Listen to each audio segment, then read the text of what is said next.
Okay, right. Well, welcome everybody. It's not often we have extra people coming to speak at Environmental Committee, so it's great to see so much interest in what we're doing.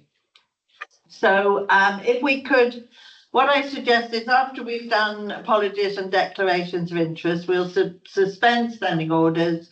Those people who are here who want to participate have the opportunity to do so then, and then we reinstate standing orders, after which people who are not members of the committee can stay, they can observe, but they can't make any further contribution or input into the meeting.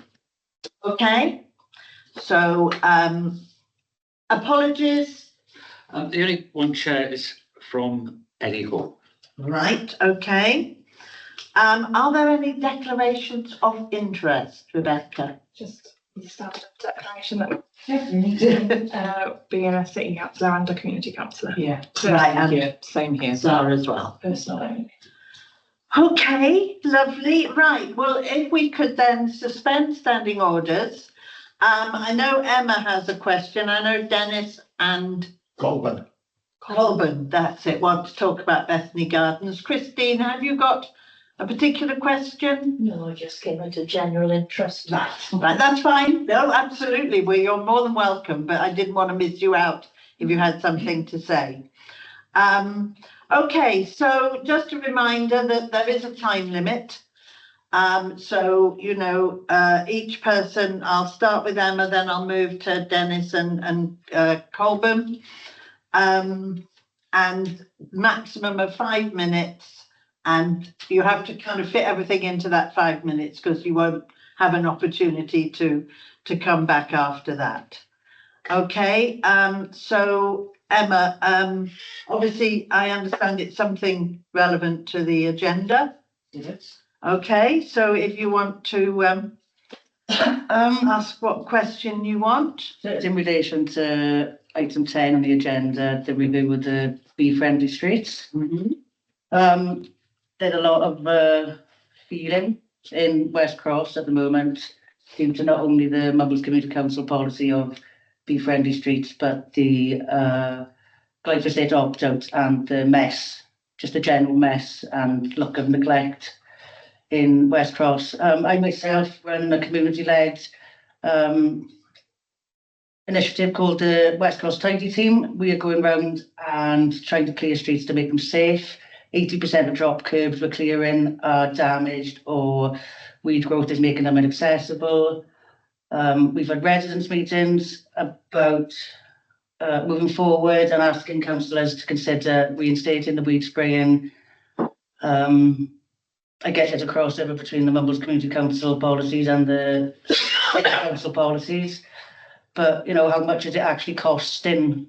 How much is being spent on bee-friendly streets when the most of the community feel it's just a sort of cover-up for nothing to be done? I'm doing this unpaid as a volunteer without any personal protective equipment. I've asked council authority on a number of occasions for a number for the cleansing team or somebody to collect the weeds. There seems to be no attempt at entering into sort of co-production unless I endorse the Labour Party. It seems very one-sided, and people in the community are trying to hold sort of packed meetings and things. And the two West Cross City councillors who were sitting here as well sort of dispute broken windows theory, you know, that the general feeling of the area, you know, it invites crime, it invites all that from just, you know, I don't want to see the streets not being friendly to bees, but the reality is it's an unmonitored eco gimmick with no data. Chris Evans, Green Party councillor, has confirmed that.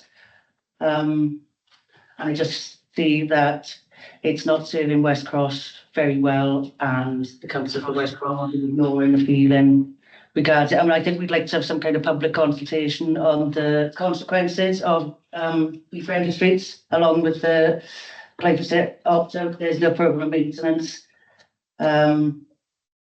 Yeah, and just, you know, it's all anyone talks about is the mess of West Cross and the inability to get any response from the councillors to do anything about it. I'm a Keaton gardener myself.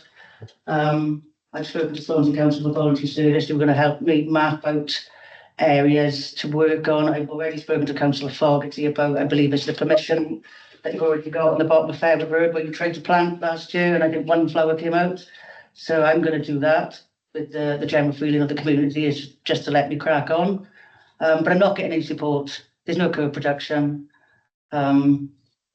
And I think it'd be better served having, there's a lot of communal areas in West Cross whereby, you know, so small gardens could be tended to, like you've got, you know, other sections like Bethany Gardens and sort of things like this, not just complete neglect of the area. Like managed decline, that's what people are feeling that is happening in the area. We all want to care for the environment.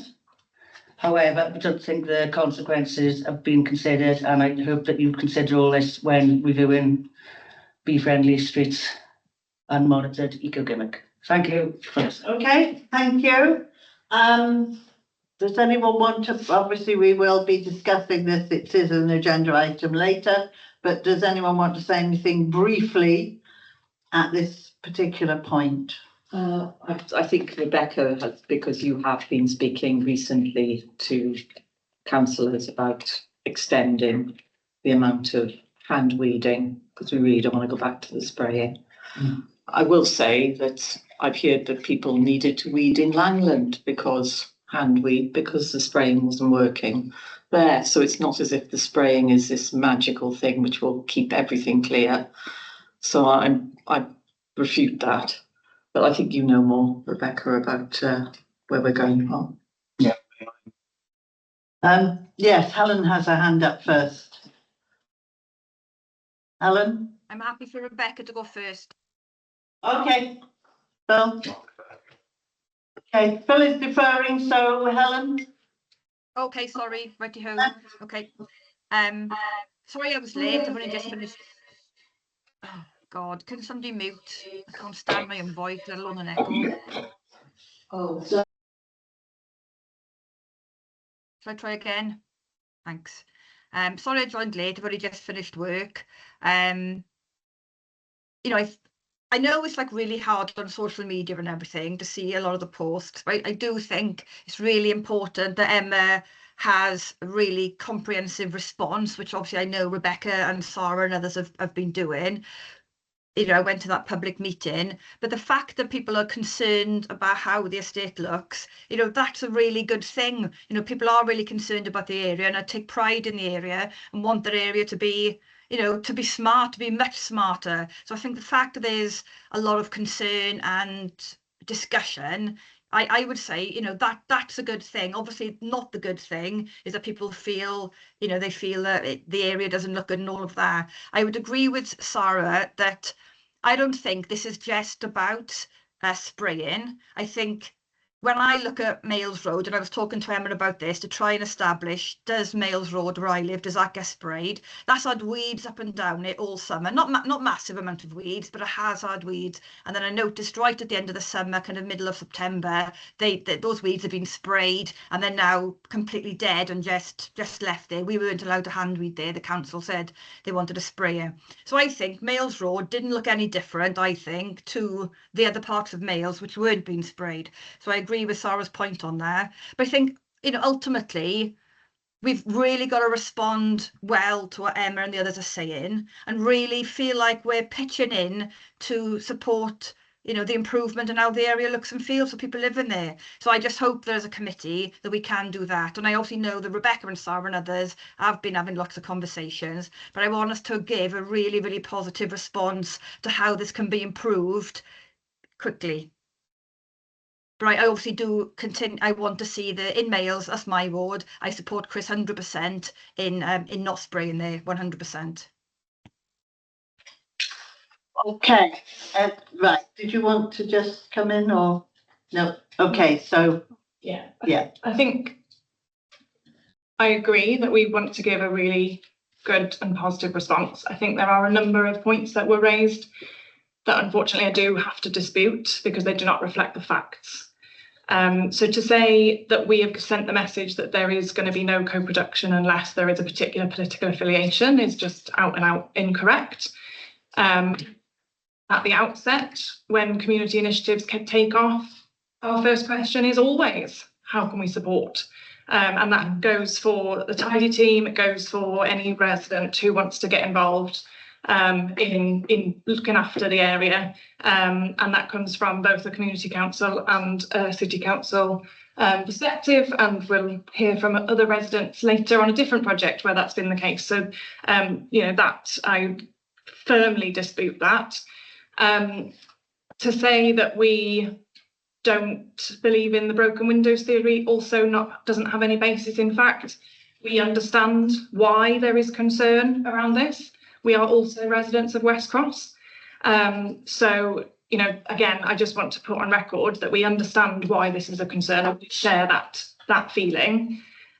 We do have some really good news to share this evening, which will come up in further detail later on the agenda. But we are proactively looking to enhance the capacity of the alternative weeding options for the ward from going forward, and that is in response to residents' comments. And then the last thing I'd say is to say that there's been no response from the councillors. Again, where we have reports to email or on the phone, those are acted on. We had the CWAT team responding to, we had quite a number of reports for September, which was great because we could direct people to where we knew residents had concerns. And again, they're here this week and they are responding. All of the reports that we've put in are feeding back, from residents. I really would urge that we do not use phrases such as managed decline, which cannot be evidenced. I can point to a myriad of ways in which as councillors we have driven investment in the community. So disagree with the policy, raise concerns about its implementation, give us suggestions for how it can be improved, but please let's stick to the basis of fact. Okay, right, thanks very much. Okay, right, so thanks for that, and we now move on, and I know Dennis has... You get 5 minutes each, or it's 5 minutes between us? We've got a bit more than 5 between you. Okay, Share it, can I yeah. do 2 and then you do the rest? Generally, I've got the lease in the business of, well, my wife has of Ripples, which is next door to a plot of land that we've christened unofficially Bethany Garden. Yeah, I think it's rather a nice name. Which is near to Bethany Lane. We done various names, but it seems the most appropriate. It's looking scruffier and scuffier. And I know that the council have had no replacements in the garden starting since 2016, I understand. So, and it's evidence now, but when you drive past, for instance, you can see the ivy pouring over the wall. There's a small little space which is used as footpath. So people who use that now have to walk into the roads. I've asked the council a number of times to cut the trees hanging over the cafe and to do that, but they haven't done that. But having said that, it's a positive news. We've now got a linkage with the volunteers officer at the council. It's very positive. We now have an association agreement, which the council requested. They can't really talk to us until we have an association agreement to start a bank account. We'd be interested to talk about the landfill tax if that's possible, maybe some grants there. And in fact, the landfill tax was used slightly off topic for the bike repair scheme in the front of Ripples. That's where the money came from for the environment centre. That's right, absolutely. Just the Yeah. linkage there. So we got a bunch of enthusiastic residents who want to sort of basically start to clear the ivy, look at the planting, come up with an environment friendly. Sorry, I'm going to disagree. Okay. Cheers. West Coast Tidy team to do that. Yes. I'll give you a hand. Thank you, bye. We spoke to the Community Council earlier, a couple of years ago, when Rob Fernandez was here, but there was no take up on maybe becoming involved with us at that stage to quite understand. And we can actually assist maybe with duty drawings as well if you so wish. So it's quite simple. And then maybe we can look at a planting scheme. We can look at it bee friendly. And maybe some sort of coastal garden type theme with maybe a plan. It's a horrible lump of stone in the fence. Which I don't know quite how that ended up there, but I do. there's one also won Blackbill. They got 16,000 years ago. It's supposed to be a wave. Lots of stone. Oh, I see, that's. Split into two. It's got some gorgeous pieces of solid slates standing up. But I have a plan for that, but we can talk about that later. Excellent. So I just hand you, that's an introduction in effect. Maybe hand you over now to Colber. It's Colber, Colber. Colber, sorry. Colber. I think it's a hangover from our previous community councillor Coburn, who. Oh, yes, of course. So I'll remember Colber, not Coburn, Colber. Thank you. Thanks, Dennis. Just to pick up a few strands around that, really. We struggled a little bit with the old volunteer coordinator from the City Council, who disappeared and didn't really do much. So it took us quite a while to sort of work through to get the new one. She seems to be a lot better. Oh, good. She came to see us and she was very positive, very enthused. So what she asked really is that we looked at a memorandum of understanding with the council, which we've done, and that's specifically with parks. So that was received well, and parks have cited it and they're happy enough with that. We've updated our constitution just to flag a few pointers from them, and we've also tied into the future generations as well, which I thought would be useful, just to show intent around all the good aspects of that. We have an unofficial agreement with parks now, so the tree officer was very supportive. I've asked him to come and look after the poplar. We've got one of only 6 poplars in county. Oh. Black poplar in county. So to be preserved, It yeah. needs a bit more TLC. Yeah. As Dennis said, the grounds and tree teams have been very limited. They've been very good, but we've noticed a reduction in hours over the years. And when we see them, we popped over, said, would you mind doing this or that? And they've been really good, but they just haven't had the time. So I got hold of the tree officer and I asked him whether he might be able to put the tree on the agenda. And he said he will, but obviously there'll have to be something as an infill around everything else. But because it wasn't maintained last year, it's got quite a lot of rather large crawling ivy or similar on there. So it does need some TLC because it's not to look unsightly and that stuff will choke it a bit. It's the big ivy kind of right next to the Mumbles Road. But it really is something to be proud of because Yeah. the whole of the county only got 6. So that's really our tree feature there. So they were very supportive of that. When we spoke to grounds maintenance said, right, okay, happy for you to look at weeding, a bit of planting. We were thinking of wildflower. The reason for that I'll come on to in a minute. And they said, if you want to just collate all the cuttings and all the dry stuff, bring it all together, put it in bags, and we'll pop over and collect it. So there needs to be some. And they said, even if you don't put it in bags, just put it to one side. That was really helpful. As Dennis said, one of the issues that is, it's got really, really unsightly. So when you drive it past, you're caught in traffic. You're looking at this horrible splurge of ivy, and there's a narrow not footpath, but the Yeah, plinth. there's a little entrance in at the corner, isn't Which there? they use the plinth as well to walk along sometimes, and it's quite dangerous. So the ivy needs to come away to get rid of the dampness on that. So, but they're okay with it all, and they asked us to do a risk assessment. So I wrote a risk assessment for us, a generic one that covered the grounds work. Tree said we could work up to shoulder height, and anything that's touching the walls or causing a problem, we wouldn't have an issue with, which is really helpful as well.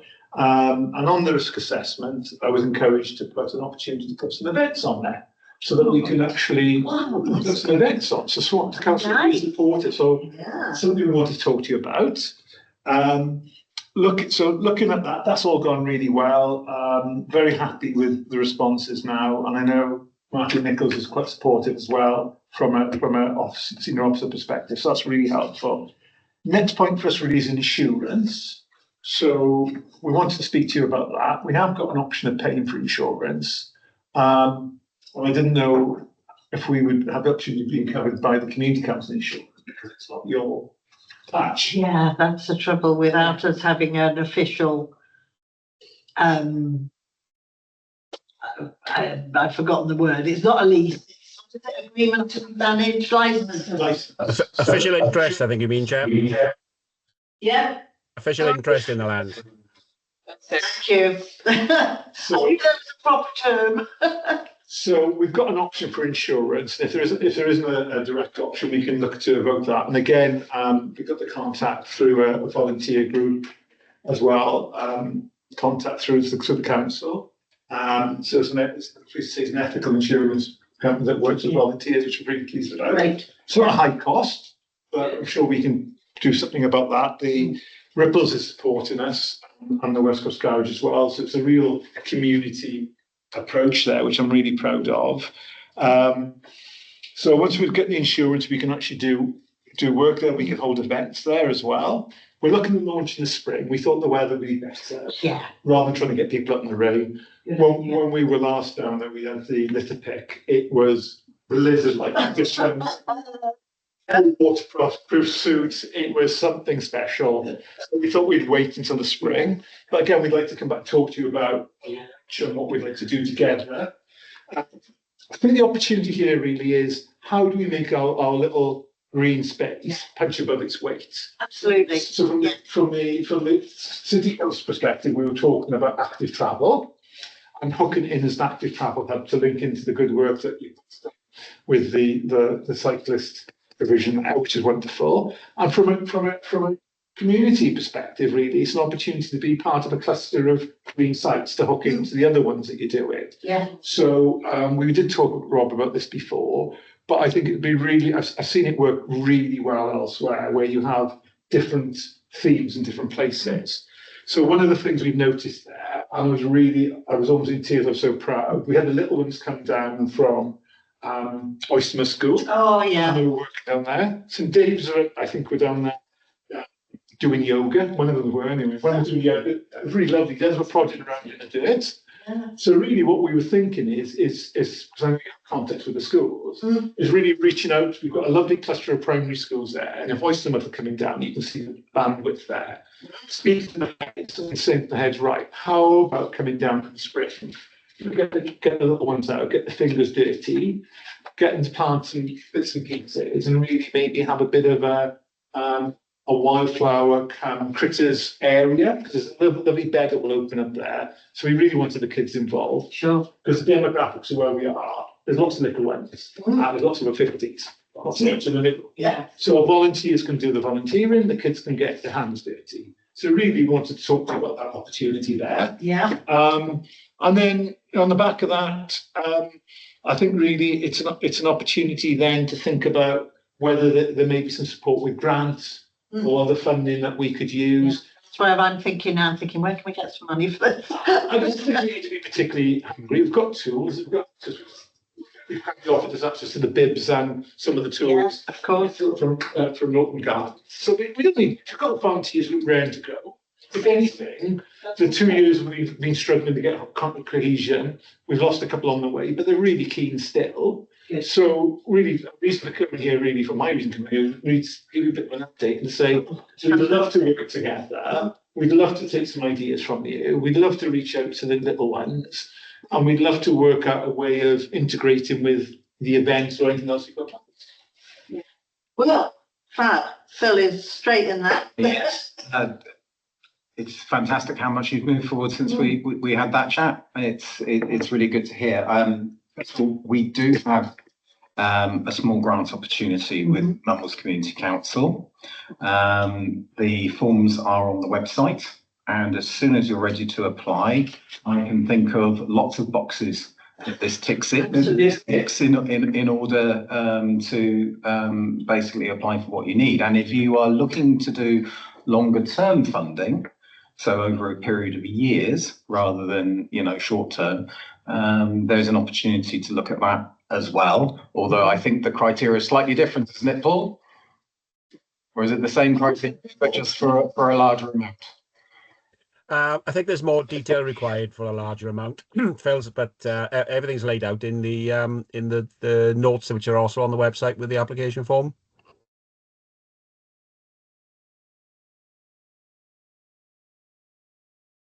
Thanks. We've had some fantastic successes before with working with the young people from around the schools, be it at the Northern Nature Reserve or even in the little garden just out here in the off stream. So just you talking about the spaces being used already is super encouraging. And obviously, getting rid of things like the ivy, which whilst fantastic for insects, can be an irritant, and obviously, you know, some people are allergic to. So. Spikes his allergies. Yeah, I do. Have to declare it when it comes to ivy, because it brings me up in welts. So this is great, and I must admit, you know, there's a lot other community members can learn from the way that you put this together. I really, you know, do hope that we can move forward with this. I do love the fact the last time we had a meeting, it seemed to be council people were lovely, but it was like a world of no. That's brilliant. Because I went away thinking.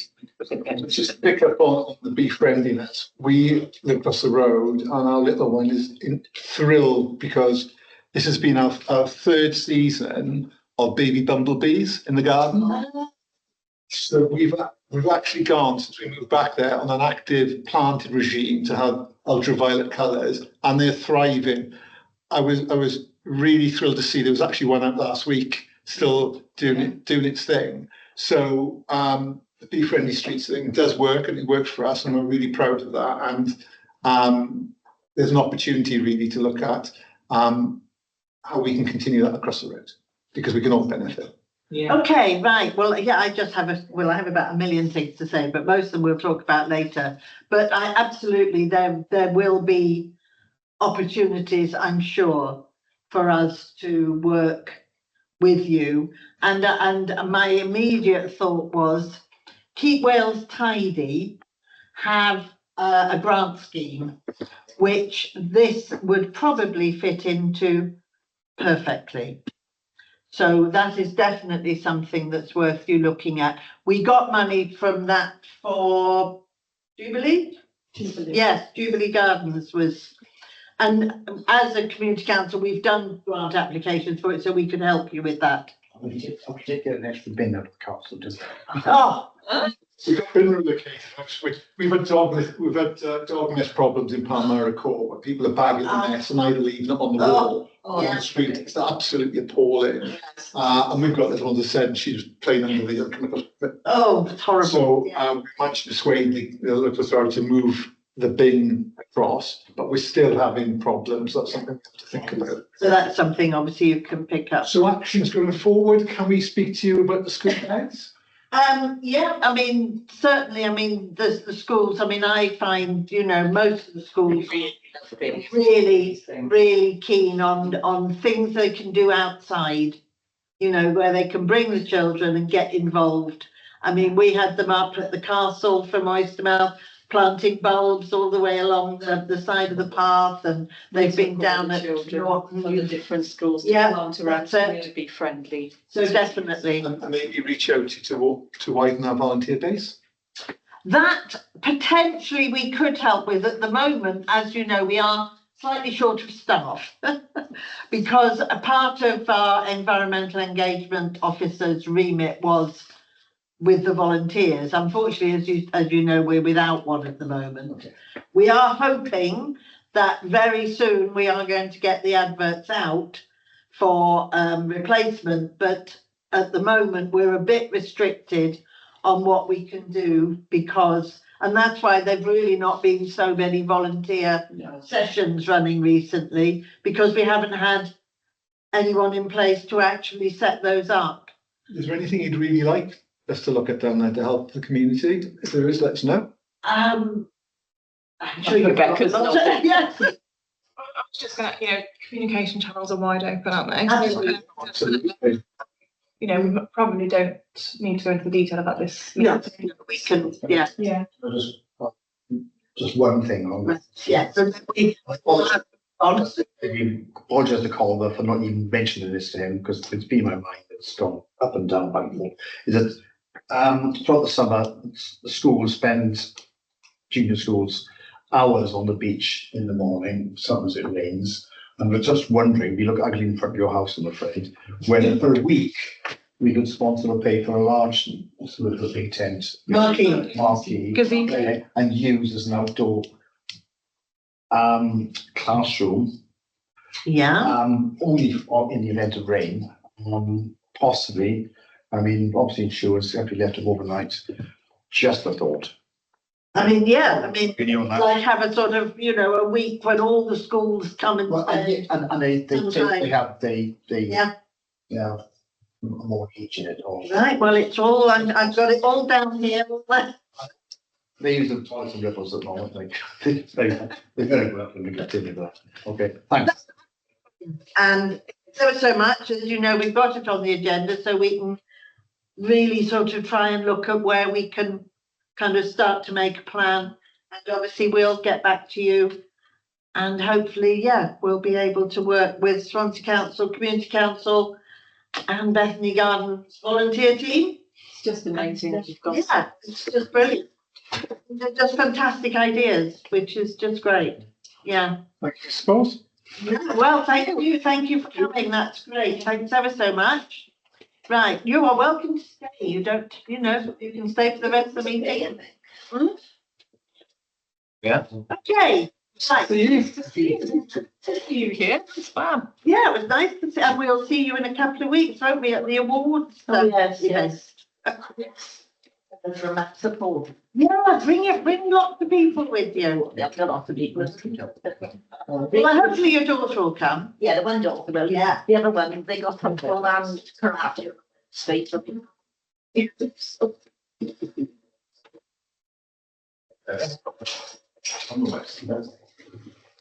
Cheers. Thank you all. Cheers online. Right.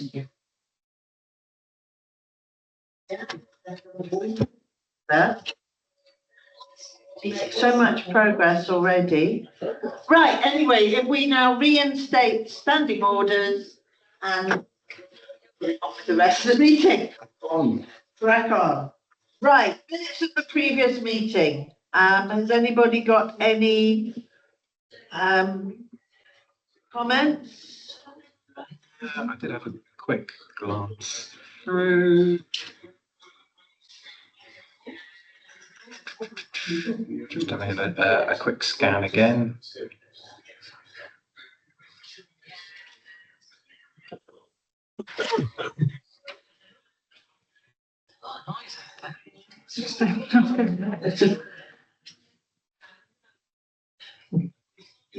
No, I'm happy with those. Okay, everybody happy with them? I don't think there's anything that. Yeah. I think we've got everything down. There's a few actions, but we can pick those up. Obviously, Paul is, can see what our thoughts are for the budget for next year, which are down in the agenda. So we just need to get those into actual real bits of money that we're going to put in. But yeah, so we can sign those off. Yeah. Happy with those, thank you. Thank you very much. Okay, Ian, do you want to whiz us through the action? Yes, certainly. Right, Chair, the first one, number 31, relates to benches. This is a very yeah. I know that Diane did recirculated the original list. Yeah. But I haven't got any more information than that, I'm afraid. Right, well, as far as we know, I presume unless people have come back and changed, we go with what we've got. Okay. Have we been able to get any kind of agreement about Swansea Council actually, or somebody coming and actually distributing them?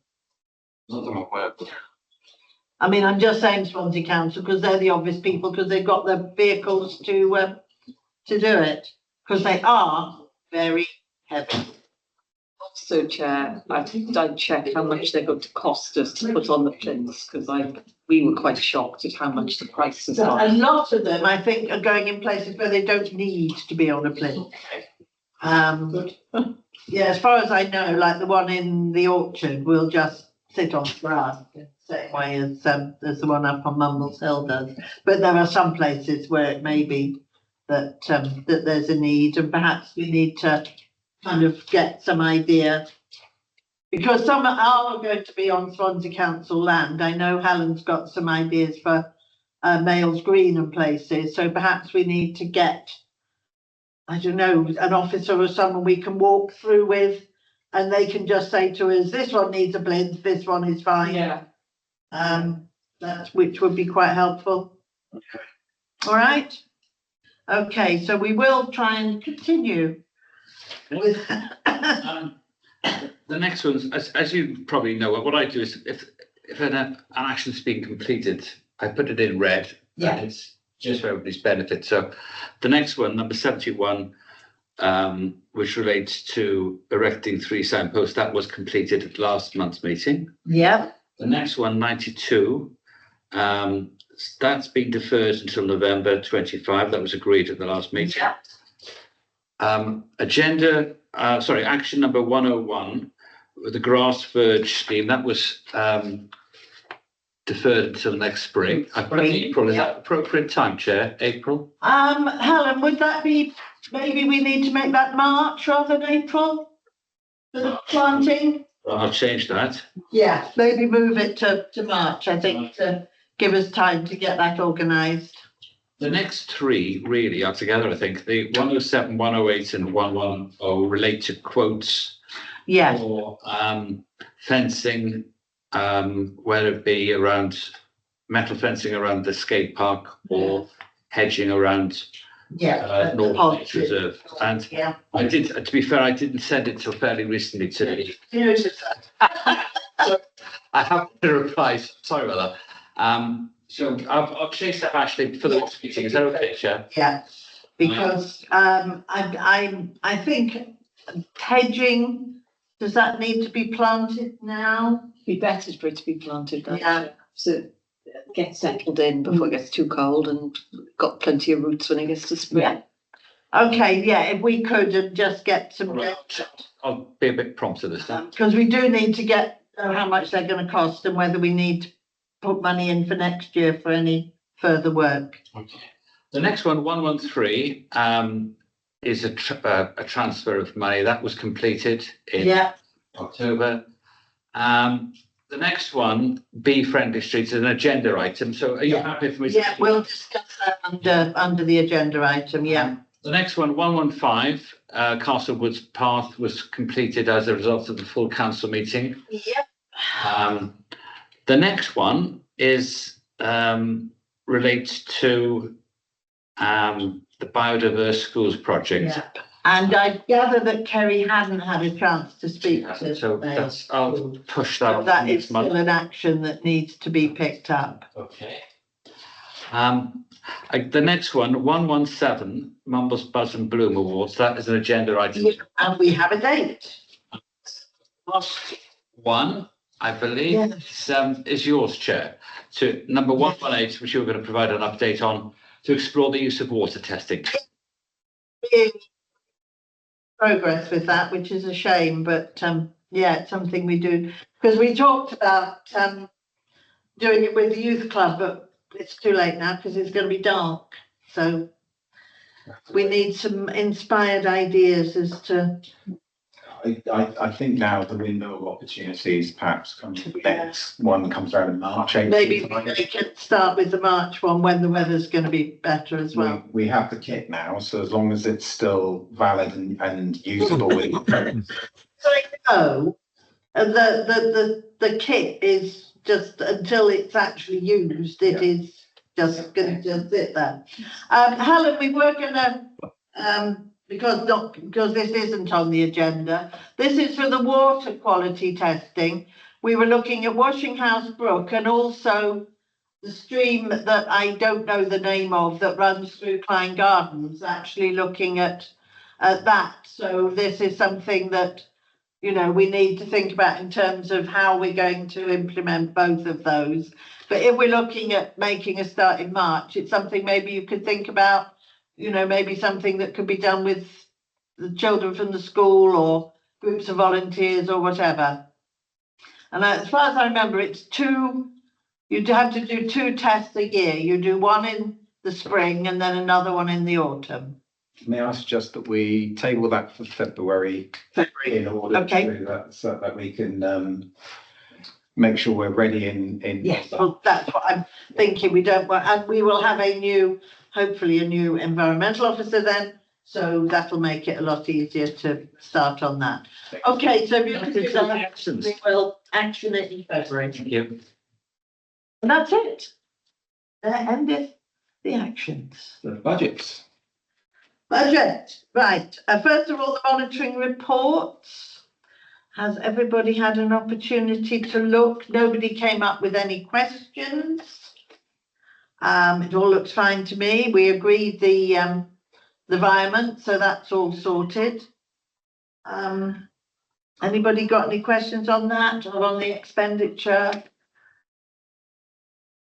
Paul, I take it that the red are things that are going to be brought forward from last year. Yeah, there is a note on there. There's 2 amounts which are red, and they'll be covered by money brought forward from last year. Lovely. And have we had any spending since the end of August? No, not since the end of August by the look of it, but this is only, this is only to the end of August. Yeah, I've recently updated the September. Like, I can't remember, maybe 2 or 3 payments for environmental. Okay, Thank you, Paul. but we'll pick that up next month, thanks. That's right. Can't see anything on. Okay. So happy to accept. To accept those. Right, move on to the more important bit, which is final arrangements for the budget. As I say, we did in the minutes, we agreed where we wanted to Go on. Sorry. I'm just saying we have to leave the door. There isn't a door at the other end of the room, is there? Okay, so right, we agreed. Now, yes, a bus shelter. I don't remember this. Which one was it? We talked about the use of the civic amenities budget. Yeah. And I didn't suggest a specific bus shelter, but I suggested that there was appetite Oh, amongst that's all right. Because I was looking, thinking, oh God, do I remember where this bus shelter was? So we suggested that we might look at Yes. putting a contribution towards bus shelters for then city councillors to map for city council. Yeah, on the grounds that anything that encourages people to get out the cars and get on a bus. Oh, absolutely. A number of elderly people say on West Cross Lane, say we don't take the bus because we have to stand there in all weathers. Yeah. I can understand that. Right, so at the moment, we cut our civic amenities budget down considerably to 2,500 on the basis that we had loads of all these picnic tables around and we had other budgets for signage. Do we want to look at actually increasing that or putting in a request? Paul, can you just clarify if it's an existing budget line that we want to increase? Do we still have to do a budget proposal? Yeah, if it's an increase in an existing budget, then yeah, we would be looking for a proposal form for that as well. Yeah, and you want them in by Friday, don't you? If possible, yes, please. Okay, I'm just seeing how many I've got to write by Friday. Okay, so what do we think? I mean, if we're looking at, that would just be one bus shelter. Well, a standard bus shelter, including installation, comes to around 5,000. Yes. Yeah. I think if we're going to go down the route of offering a contribution, then we ought to budget enough to be able to do that across all the 4 city wards. Yeah. Three wards. Well, 3 city wards. 3 city Community wards, health. yeah. That does mean that Mum will get 2.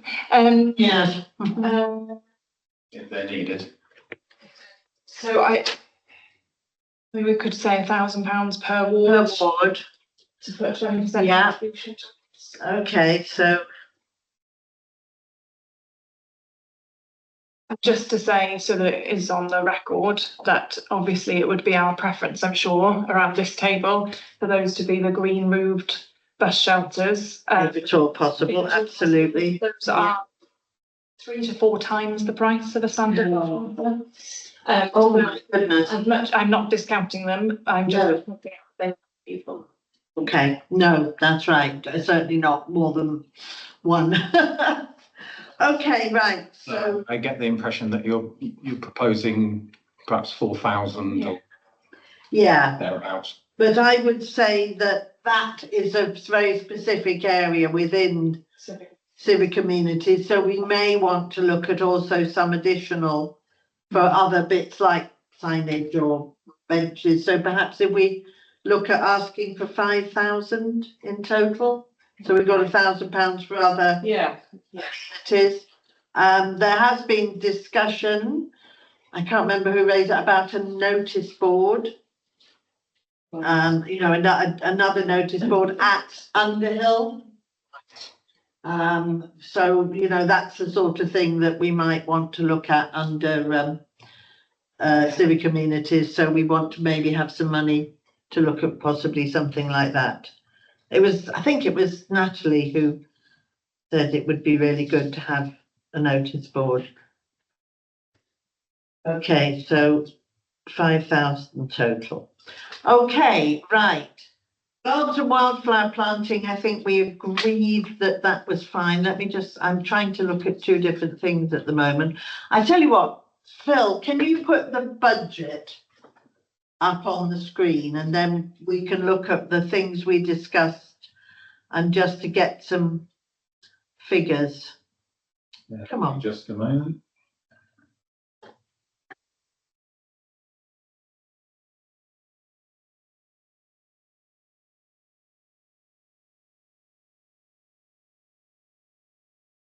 Right, well, at the moment we've got £2,000 in bulbs and wildflower planting. We didn't actually come to a final decision as to whether we're going to leave it at that or increase it. Anybody got any thoughts? I would point out. Oh, go on, Helen. No, you go first. Sorry, no. I was just going to point out that it's not the only scheme in our budget that is around enhancing biodiversity. So on that basis, I would support it saying the same, recognising that it's part of a bigger picture.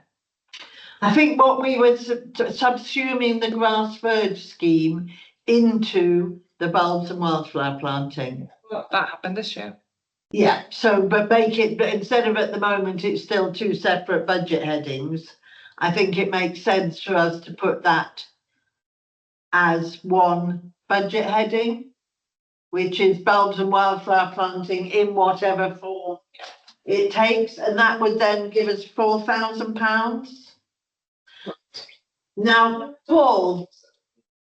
Budget for grass verge scheme this year is showing a 0. Oh, sorry, no, you're right. It was reduced to 0 for this year, but obviously you do have the option of putting in a form to reinstate that budget or to increase it from the 2,000. I think it was 2,100 actually. That rings a bell. Yeah, I think so. But so really, it's bulbs and wildflower planting. Is £2,000 going to give us sufficient? Helen. Thanks, Carrie. Could somebody mute the office so I don't echo? Thank you. So what I was so I was going to say something, but I'll start at a different place. Obviously, Males needs that £2,000, whatever the amount is, that was promised would be planted last year and wasn't. So that amount needs to carry forward, because I've asked about that on numerous occasions. So that needs to be carried forward and that needs to happen. And we're just waiting on Ash. And then I was going to suggest, given a lot, people do really like the daffodil planting. That has been, mainly funded by Chris in Males. MCC has bought some of those, but the bulk of them has been done by Chris because he's got a much bigger budget. And I just feel, we should scale that up, especially in the context of the discussions that, we're having with Emma, etc., about people feeling, like the area is not looked after or whatever. So I would just advocate for a real scaling up of that. They're so easy to get in, as all of you are better gardeners than me, so you know that anyway. We should just massively scale that up. It really, really cheers all the grass verge areas up. That would be my suggestion.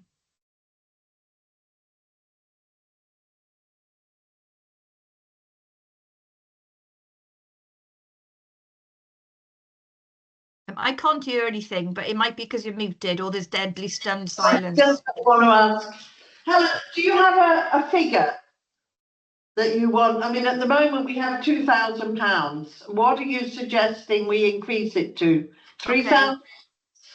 Top of my head, £1,000 for every ward. Are there thoughts? Anyone got any thoughts on that? I'm just trying to visualise what £1,000 worth of bulbs look like. £1,000 per word. £1,000 per word would be £4,000. Yeah. I would just like to query the amount of person power that we would need to do. I'm fully behind, perhaps, the idea that City and County of Swansea might be able to assist with planting up. Is that something that we can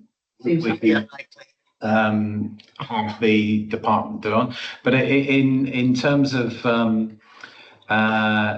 volunteer groups and people wanting to plant, I have no objection to scaling up the amount of money, but I just think we need to be realistic about what can be planted and when and by whom, because I don't think Ash alone is going to be able to do that. Yeah.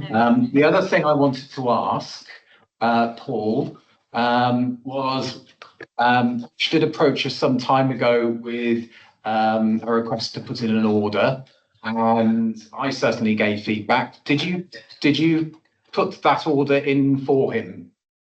Yeah, it was all ordered middle of September, and there were boxes in the office a few weeks back which showed exactly what £1,000 worth of bulbs look like. But I assume he's taken them to Norton Nature Reserve now. It's quite a lot. Yes, it was. Yeah. I think he's working. I think that's what he's doing. It's okay. Yeah. He's done West Cross yet to see him. I don't need to ask him. In fact, I asked Ash, I texted him only earlier today because he'd said to me, the bulbs have come in. And I said, yeah, I sent him a pile of dates that we could do, and said, your help would be brilliant. It was on a Friday and Saturday that, like, for instance, that I can do, or Sunday. And obviously he doesn't work then. So I left it with him that he was going to go back to Kerry to check if he, but working on a Friday, Saturday or Sunday. And I hadn't heard anything. So in fact, I messaged him just now, earlier today, to ask if there's an update so I can put some dates aside. I can ask Chris, in terms of daffodils, how much does £1,000, what does that look like in terms of bags, sacks? Is it 1 sack, is it 3 sacks, 20 sacks? But I think it's getting bulbs in is super easy, isn't it? It is so easy. When you think of the effort we put in, wildflowers is much harder, the events that we run, it is literally, it's much easier, and it has a much bigger impact, positive impact on the area. Yeah, can I just, remind you, Helen, don't text Ash director, you do have to go through Kerry. Because Kerry manages his workload. No, Carrie had gone through Kerry, and she said, contact contact him Okay. on, it's easier to, yeah, Alright. yeah. Because I know I've had that thrown back at me before, that it's no good contacting someone direct because they can't make that decision as to where they fit that into their workload. Okay? Well, if we want to double it to 4,000, sorry, Rebecca. I was just gonna, that nobody around this table disagrees with the positive. Somebody's got to fill in a form. But, I mean, Helen, as it was your idea, Wondering if we could look at Helen? you know, we've got to be mindful, this is like the committee stage of the process, isn't it? Yes. So let's just say yes and move on and Yeah. see how it falls when we get to full council budget session. Could you possibly put that together, Helen? A budget Yeah, proposal? Carrie, yeah, can do, And yeah. why you need to increase it? That would be brilliant. When do you need it by? Thank you. By Friday, please, Helen. Shit, Yes. okay. I know. That's why I can't do them all. Or as soon after as possible. Yeah, right, so, Jubilee Gardens, I think Ash and, when I talked previously to, Rob, before he finished, was confident that Jubilee Gardens, £100 is fine, because it's just purely replacing the odd plant that dies and a bit of maintenance, so I think we can leave that where it is. With E and SO resort, consideration be given to raising the budget to £5,000 for the environmental engagement officer. I think because it's difficult to know because we're not entirely sure quite how that job is going to pan out. Yeah. So maybe we leave it at that for now at 2,000 and maybe discuss when someone's in post. I mean, not a lot of it. There had been some obviously used, but not a huge amount. And the same with Ashes, he's only used £30. So I would suspect that between the two of them, for the moment, we could leave it at £4,000 Sorry, for the two. there's someone waiting in the lobby. So. Oh, it's Emma. So can I suggest we leave those as they are for the moment? I'm conscious we don't want to put everything up because, you know, we.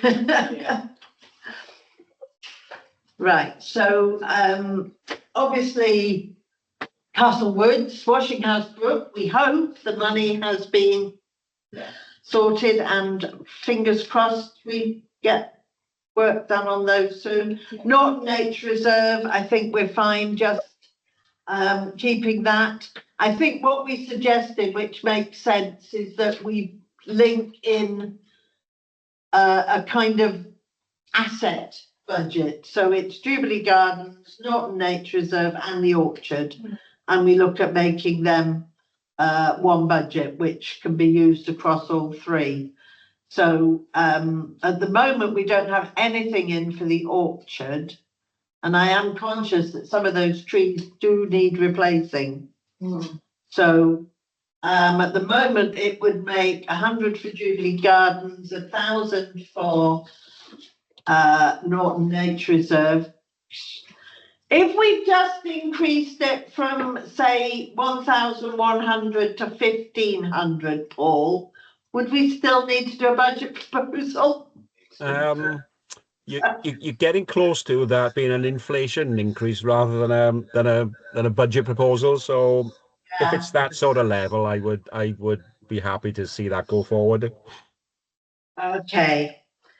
Sorry, Yes. just in reviewing this, I've noticed that there's a typo in the minutes that we've just agreed. Because this suggestion of amalgamating the budgets, that should be ENV3 Jubilee Gardens. It should, shouldn't it? And it's gone down as 11. Yeah, is that all right, Ian? Yeah, sorry, I'll change. Yes, you're right. Yeah, so we make Jubilee Gardens, Norton Nature Reserve and the Orchard and have that as one budget. and we try and get away with 1,500. Paul, You're all cool. So I just need to step out, Tuesday. What I would suggest, Chair, would be the fruit trees, if you need to replace them. I'll speak to Ange. It might be worth your while moving some money from the Norton Nature Reserve Fund to replace them now if you're serious about Right, it. could you action that, Ian, to speak to Ash about, is there a need for any of, I was thinking they're probably all right for this year, but maybe next year, but yeah, an action to speak to Ash about whether any of the fruit trees in the orchard need immediate replacement, or whether they can wait till next year. I thought there'd been a few. I think there are, but I just wanted, I know Rob was saying some of them weren't looking great, but I'm not sure whether they actually died. Yeah. Okay, thanks, Helen. Right, is there anything particular on the budget that you urgently want to speak about as you've got to go shortly? No, I don't think so. Lovely. Okay, that's great. Thanks. Right, so if we go through, the other one we talked about was climate emergency. And we did talk about that as being rebranded as environmental events budget.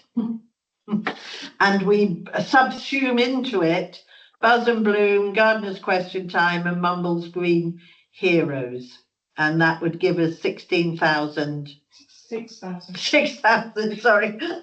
Optimistic there. Are we all agreed that that's the way to go forward? Yeah, it's fine, it's fine. And Paul, presumably, if we're just combining stuff together. Yeah, that's fine. That's not a problem. Okay, so. Just making a note of this so I know what I'm writing. Right, good, we're almost there. Right. Biodiversity, we were waiting for Chris Evans because it was something that he actually put in as a budget heading, a budget proposal. But he's not here, unfortunately. So again, another action, Ian, to speak to Chris Evans about what's happening with biodiversity crisis project. Chair, was that intended to be a one-off for this year, or was it going to be an I ongoing think it's budget? I mean, I don't think we can kind of carry it forward to next year because I think it was meant to be just a tryout. Okay, yeah. If we haven't been able to try it out, we may need to move it to next year anyway. Yeah, but we wouldn't need any more money next year. Not at the moment. I would say we need to look at it and make a decision on then after next year if we want to take it forward. Okay, thank you. Schools pilot, I would like to keep in because hopefully we will get that up and running with Male School and then we can continue that for next year. Mumbles Crop Collective, that is Ash has picked that up. He's leading on that. So I think if we can keep that as it is. Oh no, because it's grant money. Yeah, that's the grant that's being spent. There is, we don't have a base budget for it at the moment. No, we don't, do we? So perhaps we could, biodiversity crisis could be morphed into Mumbles Crop Collective. That way then we're not increasing the budget, we're just rebranding it. I think it depends on feedback from Chris about. I wouldn't want to assume that budget isn't for something specific. Well, it was for something specific, but for this year, but we're halfway through the year and nothing's actually been done. So, okay, so trouble is we've got to get this all done by the Friday. I would just suggest that we basically leave those budget lines in. We don't put in a budget for it, but we search for a budget for it next year. I don't want to not have a budget in for it because then it's not going to happen. So something I'm going to have to write a proposal for. Okay. Because otherwise it's not going to happen. Carrie? Mumbles Crop Collective. It shouldn't cost that much money, this. No, I think £1,000 would be sufficient. It's compost seeds. There's composting, seeds, plants. When we put in the grant application, there must have been some thought about these minor costs for following years. Would it not be something that would It's probably in the grant application if that's available anywhere. Because it could have been that we had already factored it in into the groundsperson's resources or the environmental engagement officer's resources. If it's seed, if it's Yeah, exactly. I think. Oh, yeah. That there's not that much to keep it going this year. Well, yeah, but if we don't put any budget in, it won't. No, I know, granted, I know what you're saying. I don't want to lose it. And if it goes off the budget, it's kind of just disappears. Mm. I mean, I'm happy to just make it 500. Yeah. I just feel I want to put something in. Yeah, that, to keep as it long as there. it A covers placeholder. compost for seeds, Yeah. seeds and any pots. And maybe some, possibly new planters. New planters as Well, well. yeah, because we've only got them at the moment at the Nature Reserve. The idea was they're going to be put in other Okay. areas as well. Okay. Okay, right. So we now move on to our new proposal, which Phil is going to talk us through. Sorry, Chair. What about SUDS and flooding awareness? Did we miss that one?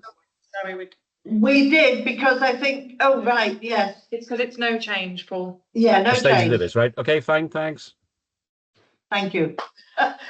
Right, so Okay, it is on there if you want to budget proposal Terrace Cycle. very briefly pull this up. Sorry, I did add a few little bits to it just in the yeah. powers and things, just so it's got some boxes ticked. Just trying to get it to share, but it's Oh,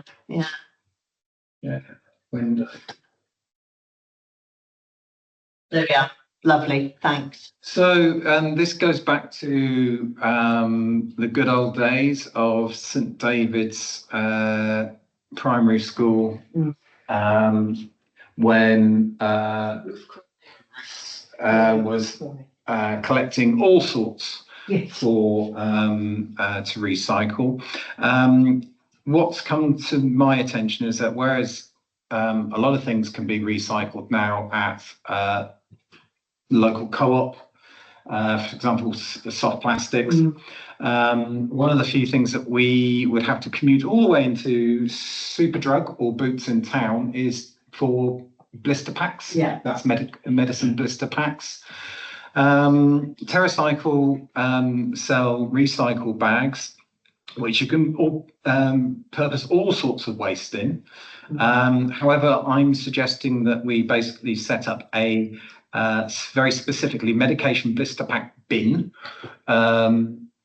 which could be held to start with here at the Austrian Centre and be monitored obviously by staff. That would mean that there would be a bit of work for office staff, but hopefully people would just the fact that it'd be being put out and collected at the end of the day when it was locked up by staff would mean that people would treat it nicely, and then we could actually demonstrate how many bags of blister packs we would be sending off. The recycle bag themselves is prepaid, so once you've bought the bags, it's just a matter of sending them and posting them off. We could monitor those throughout the year, and then the second part of this, if you read on in the summary, is then perhaps a new environmental officer or even a new marketing officer perhaps could encourage or they could work together to encourage local chemists, and that's chemists across the wards, to initially receive bags from us and set up their own bins and then send them off and then let us know, and then perhaps if they feel that this is something that they want to continue, then they could either apply for their own grant to do that, or indeed, part of the cost therefore of doing it, or perhaps take it on themselves. But I certainly think that this is something that, locally we need to have, because otherwise everybody's driving into town or catching the bus into Or town, just chucking them in the bin. or they're just going into waste. Yeah, I mean, I think definitely we want to engage with the chemists. I think that's really important. And I think probably initially that would be, we give them the bin and we collect it from them. We empty it rather than expecting them to do that. If we could, as a start, say, if we give you this nice bin once a week or whatever, we'll collect the bags from you. Yes, Chair, I think it would be wise for the chemist to do it on the grounds that some people be tempted to put in drugs that haven't been finished with yet as well. Yeah, true. Say, oh yeah, well, mostly there was some left, we didn't need them. And they need to deal with those. Yeah. The option on this is quite nice, because first of all, if we start off this project and then we can say how well it goes for ourselves, and then ask the pharmacies, the chemists, whether they want to take it on, we should already have a supply of bags. And again, very simply, it's when they fill the bag, they can literally put it in the post themselves and ask us for another bag, or eventually, if we, after this year, from March until March 2027, and then if the grant scheme is still going after that, come the incarnation of the new council, perhaps businesses might be inclined to apply specifically for that. Yeah. So how would we, so you're suggesting that as we start by having it here, Correct. how does that deal with Sarah's point of what happens if there's like partly used? Well, yeah, that's the only way. Partly used medication blister packs must be handed into pharmacies anyway for safe disposal. Yeah, but who's going to check? Exactly. That would be one of the few things that we would be asking staff to perhaps do, and then perhaps that could be just whether we might be better. I mean, we've got 6 months before we get the money for this. If we actually started immediately with the chemist being the recipient, and us saying, all you need to do is let us put the box there in your chemist. We will come, and just check that nobody's putting packets in. We will come when it's full and take it away for you and give you a new bag. I am very clearly stating that we shouldn't be starting any new projects until next March. That's why I feel that this should come in next year when we've got our marketing events. But that doesn't answer my question as to, instead of it being here, No, I agree. It should be at the chemist. we provide. We could, but I think that if we don't get a positive response from a pharmacy initially, I think this is something that we can have here, because it's very, very, very limited in its exposure to risk. We've got staff in the office Monday to Thursday. They can bring if the bin needs to go outside, it can go there. It can be brought back in, and then it can be checked as soon as it's full, basically. And then any medication, or if there is any medication left over in any of the blister packs, then one of the pharmacies is actually obliged to take it in, for disposal. Yes. I think we can progress this budget proposal on the basis that our preference would be for a pharmacy to take it on. But in the event that no pharmacy is forthcoming before May 2026, that we can use the off-stream as a trial venue. Yeah. I would rather we had it that way round, yes. Yeah, I think it's a really sensible, I mean, actually, the reason St David's Recycling ended up winding up is because it was too successful. So there's community demand for it. Yeah. For this sport. Yeah. I think, sorry, I was just going to say, I think the chemists will actually jump at it. You've got a co-op chemist in Yes. West Cross. The co-op might be willing to see it as part of it. Yeah, I mean, I think, as I say, I think it's an opportunity for us. We've got 6 months before this budget will kick in. We have that time to go and talk to the chemists and say, we are looking to start this from April. You know, would you be happy to have a bin in your chemist? And the chemists are proactive about wanting people to bring unused drugs back. So this works well with that as well. Okay, so the budget, I mean, 1,200 sounds, presumably that ties in with that's what TerraCycle will charge us.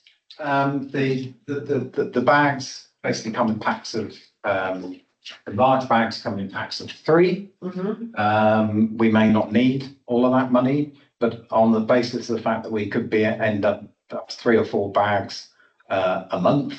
Yeah. Well, I'm thinking also we do need bins to put the bags in. Yeah. Because otherwise they're just sort of, you know, lying around. But a simple, Yeah, simple. Okay. It's an interesting colour, so people don't think it's a rubbish bin. Yeah. Or a plastic bin. Yeah. Clearly marked, yeah. Clearly marked, yes.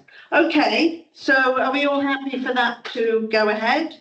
So that's a new one, Paul, that we will be forwarding to you. Well, you take it. I don't think there's any major changes from it, so I think it can go as it is. Yeah, just send it off me, please. Okay, thank you very much. Right, okay. Right, item 7. Sorry, we've taken a long time on that. We'll have to zap through these in about a minute. Over to you. Landfill tax grant opportunities.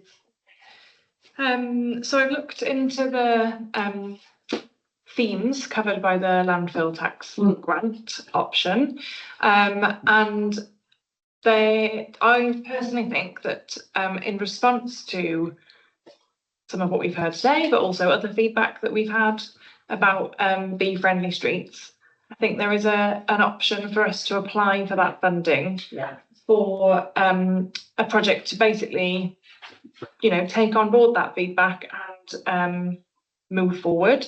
So it would be, in my mind, 2 halves to it, I suppose. So something around us continuing our trial of alternative weeding methods. So we know a bit about what works. We have learnt a lot about the scale of what is required. And I think we should make sure that we progress, should we get the funding, or, indeed, if the funding is secured in another way, but just on this subject, we should be looking to, to co-produce what our priorities are in terms of, what do we categorise as an urgent priority to be addressed, and what's etc. So that's the one half. And then the other half is about the biodiversity, the more sort of, how do I say, control, no, that's not the right word. Basically, planting is what I'm thinking of. Yeah. So we've again got this experience of, we've tried wildflower turf, we've tried plug planting, we've tried bulbs. We know now, what really works across the Millwalls area. Yeah. And Colber spoke about what's working, again, learning from residents' experiences of trying to get on board with this project. He's just one example of residents saying, I've tried this in my garden and it's really helped. And we have got a number of green spaces, where at the moment there's not a lot going on and we could be doing something. So it is covered by the landfill tax under the biodiversity enhancement, so theme 1, I think it is. My suggestion is that we get together kind of outside, we don't want to be planning this out. Suggestion is that we get together, the deadline is the 12th of December. Yeah. So we get together to submit something to that. It then takes 12 weeks for them to let us know. So what we wouldn't know the outcome of that grant by the time the budget is set in January. So my suggestion is that when we have done that work I have spoken to Paul and literally put something in with some sort of broad figures by Friday. But I understand that we have until November's committee meeting to really firm up the detail of that. Okay. So that would give us the time to do the work on the grant application. Yeah. That will then tell us if we didn't get the grant, what would it cost us to deliver some of that? Yeah. And then we can put that in for the budget consideration. Okay, so this would be a yeah, that sounds eminently sensible, and we can be clear about that when we put it forward at the budget meeting, that this is a backup plan, as it were. And I want to be really clear that the project is about going further than Yeah, than where we are, not just where we are now, but like where we would expect to be with just council services, for example. Because actually it's about really proactively enhancing biodiversity. Not just sort of standing still on it. yeah, great. Yes, Phil? I was going to say that we have, had a fair amount of feedback, and I was wondering whether there's scope there under that scheme to look at things that we perhaps haven't worked on as a community council, because it's usually falls under the city remit. So in terms of education about recycling, and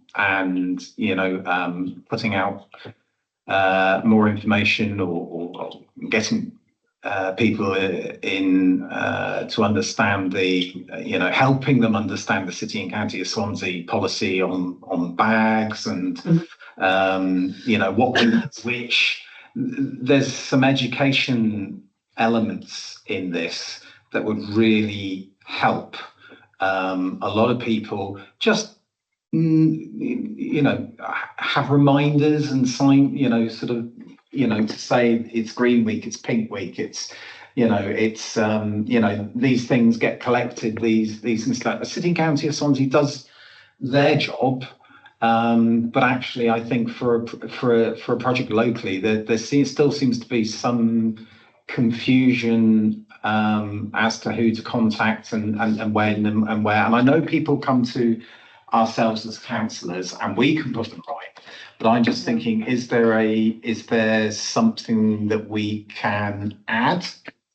There is a budget for the council for sending out leaflets for that kind of thing, because they didn't mention it in Wimblewood. But I'm just wondering whether this I'm not sure it fits into quite project would be fresh for us. Yeah, so I would just say the education part is explicitly mentioned as something that they are looking for. Okay. This grant. So, we've got the leaflet on Bee Friendly Streets, haven't we? But I think it's probably going a step beyond that. It's so how do, if residents want to encourage baby bumblebees in their garden, as an example? Yeah. How do they tangibly make that happen? That kind of education piece. The thing you did have me on, Phil, with the recycling is that our ability to maintain our green spaces is directly impacted by where we get bags just ripped apart because they've been put on the wrong day or whatever. And it looks dreadful. And, I will absolutely, I'm never going to contradict anybody who says that, because, I have to put up with it as a resident as well. I think we wouldn't want to do anything that City's already doing, you're right, but perhaps people, I don't know that people really appreciate that there's all these knock-ons Exactly. of the I think we could link it in that way, rather than it being specifically about recycling. It's about the impact of doing it wrong on the work that we're trying to do in terms of the biodiversity. And fly tipping is the same problem. If people ditch a fridge on a grass verge, or old mattresses. That has really tangible impacts on our ability not only to maintain a nice space for people, but a biodiverse space for Yes. Okay, we can look at how, let's say we're not going to discuss it now, but we can look at how we can bring some education element into what we're putting together. Okay, right. How are we going to, do you want to kind of an offline get this together. If people want to do it that way, That's probably the best, I think. Sensible. Yeah. Great. Right, okay, shall we leave you to Yeah. get us together and sort out a date and we can crack on and make a start? Fab. Right, training plan. This is a new, we have to have this on the agenda. And I think it's a good idea because it does give us the opportunity to look at what training do we need as members of the Environmental Committee, or what training would we want other people to kind of, and I mean, there is, and I've done them and they were very useful, were the One Voice Wales diversity training. And, it may be that we should look at each of us trying There to. was one in the council one I did. Right. Yeah. So I was at the, I think it was the culture meeting where Kerry was present. Okay. I think she asked me to put it on all the committees, and she wanted, as you've covered already, but I'll just go over some of it if you like. Yes, please. Highlight the need for councillors to participate in relevant training courses. Examples she gave were health and safety, law, employment. Kerry regularly circulates this, but there hasn't been as much take up recently. So I think she just wanted to highlight them really. Yeah. Okay. And some of the questions that were raised at the culture were would courses be available, for example, first aid training, food hygiene, safeguarding training, and all these are available. They are, absolutely. We have done food hygiene. We have the certificates. Do we have to redo it after a period of time? We probably do. Yeah, I think so. Yeah. Okay, so I mean, I think we need to look at what's relevant to the Environmental Committee. And I would say, I mean, health and safety could be quite useful if it covers outdoor health and safety, which I think is, part of, like, Dennis was saying about they've done a risk assessment. Yeah. I think something that we can do, it might not be a One Voice Wales thing particularly, which supports us just making sure that when we are doing events, that we have taken account of the additional health and safety issues that might be caused by working outside that wouldn't necessarily come into a internal health and safety inspection. Chair, can I suggest that we, take on board the fact that there is already a sort of a training plan with these elements within them, but if we come back next month with anything else that we think, there we are. Sorry, that was my sort of roundabout way of saying next business, please. So safety is the one that I thought SUDS, but there we go. SUDS, yeah.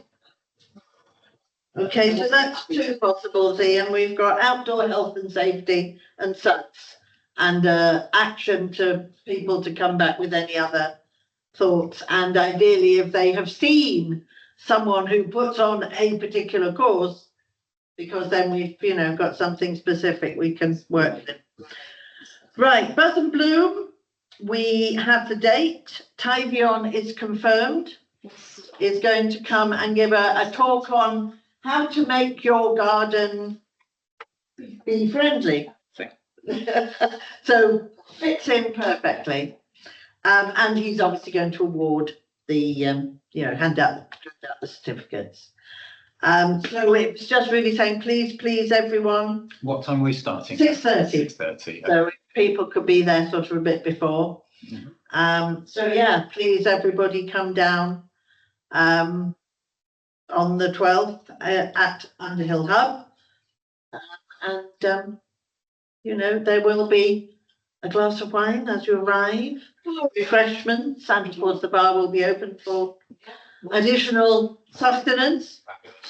Okay, so please all, put it in your diaries, and it'd be great to see everyone, including you, Paul. You're more than welcome to come and join us and, find out how to befriend your garden. I did write it down when you mentioned the wine. Yeah. There we go. Always a pull. Okay, review of current projects and plans, just very, very quickly. Repair Cafe went really well. We had, I think, 16 people. And some of them brought 2 things, so I think there was over 20 items looked at, and it was only one chap and his bike assistant, and he was amazing. He could turn his hand to anything. It's very impressive. Yeah, and 1 or 2 things obviously couldn't be fixed. But you know, that was fine, you know, just sorry, you know, it's electronics rather than electrical. I can't do that because it has, you know, stuff inside that we don't have the kit for. And we are looking at the next one when they will both be available. And we're hoping that it fits with Natalie. I'm waiting to confirm on Monday, the 1st of December. Okay, and again, 10 till 1.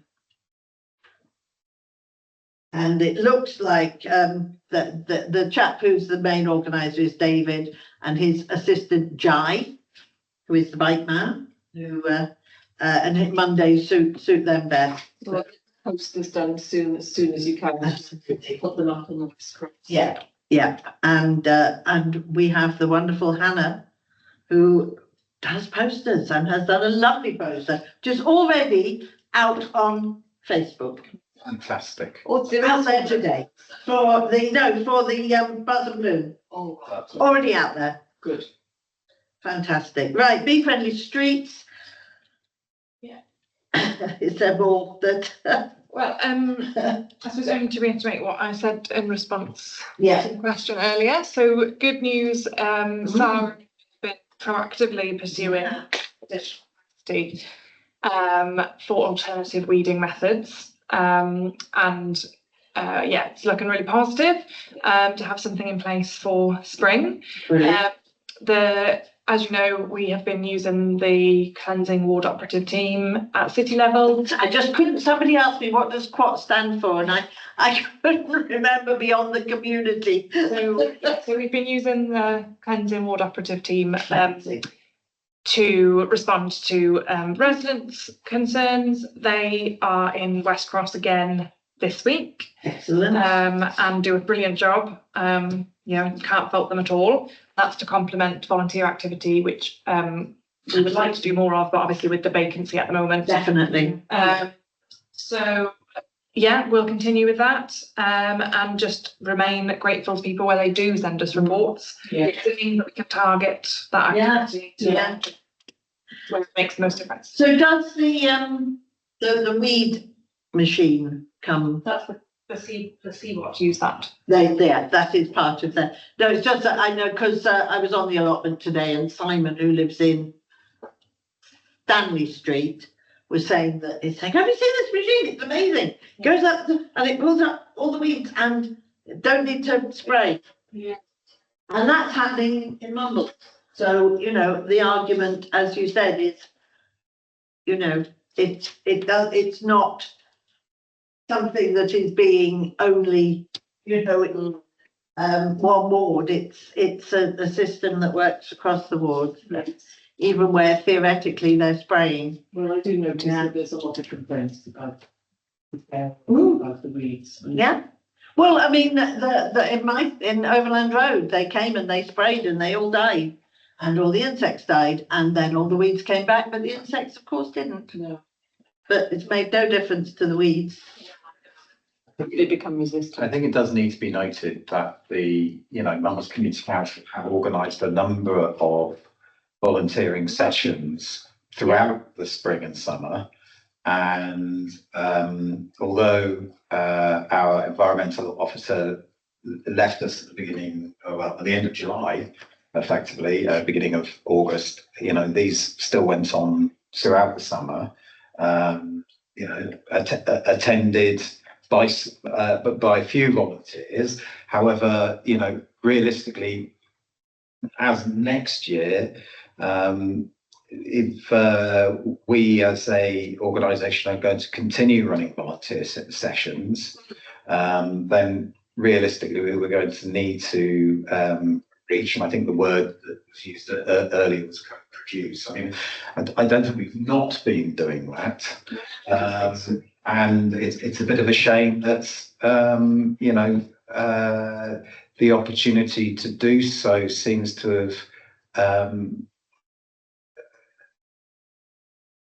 not been enhanced by the fact that our environmental officer has, you know, departed.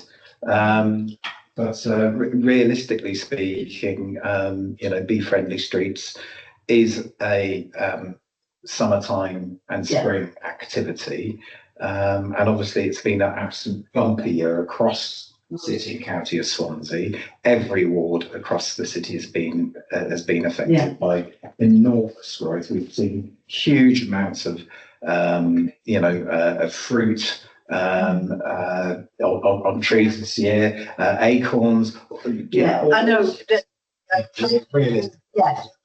Yeah, I mean, we have tried to get volunteers out on the sessions that we have done.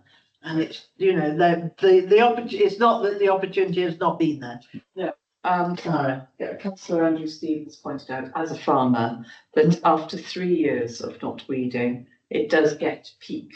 So we've had the peak this year. Ah, okay. So, Interesting. if we clear up next year from springs, it should be a lot better. You know. That's I mean, that's the sort of thing that we need to put out there as part of our publicity. Yeah. Okay, great. Right. Norton Edged, the Orchard and Jubilee Gardens. Unfortunately, we haven't had any feedback from Ash. But I mean, they seem to be chugging along as they do. I think it's worth noting, Ian, to just say perhaps Ash could pop his head into Jubilee Gardens, which there's been a couple of comments is looking a bit in need of some TLC. I know he was down at Norton Nature Reserve today, doing some work down there. At the same time, perhaps if you could ask for an update on the planting plan for the bulbs, you know, because obviously we can come out and help if we know when. We asked for specific bulbs for each one. So it's more the dates, you know, if we can get some dates fixed if he does need help, that we can come out and help out in our wards to get them done. And Bethany Gardens, well, it all sounds wonderful, absolutely, and I think definitely it's worth them looking at one of the Keep Wales Tidy grants to help them with getting set up. I'm sure we as ward councillors would be happy to have some of the bulbs that we allocated to Bethany Gardens once they're up. Yeah, it's lovely to make it look better. Great. Yeah, I mean, really, it's a matter of us sort of really supporting them.